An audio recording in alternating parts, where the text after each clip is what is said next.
Tu n'as pas les résultats que tu veux et tu penses que c'est pour ça que tu es frustré, tandis que la réalité est totalement différente. C'est parce que tu es frustré que tu n'as pas les résultats que tu veux. Je m'explique. Dans une situation, on va avoir deux réactions différentes. Deux personnes vont vivre un même événement et l'une des personnes va se dire « Ah, je n'ai pas eu les résultats que je veux, je ne suis pas assez, ça ne sert à rien » et elle va se frustrer.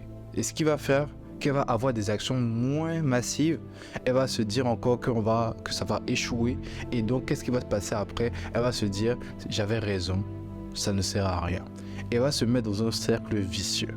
Tandis qu'une autre personne va choisir un chemin et je t'avoue que c'est le chemin le plus difficile. C'est ne pas avoir les résultats qu'on veut et se dire qu'on est capable d'y arriver. Se dire des pensées beaucoup plus positives. Trouver dans cet inconfort l'opportunité et mettre en place des actions encore plus grandes pour avoir des résultats encore meilleurs, même s'ils ne sont que d'1%. Mais la différence entre l'une et l'autre, c'est que la première personne sera dans un cercle vicieux et dans l'autre cas, on sera dans un cercle vertueux. Donc toi, décide quel est le chemin que tu vas adopter. Le chemin de la facilité, de la frustration ou bien le chemin de la difficulté qui représente l'opportunité et l'action.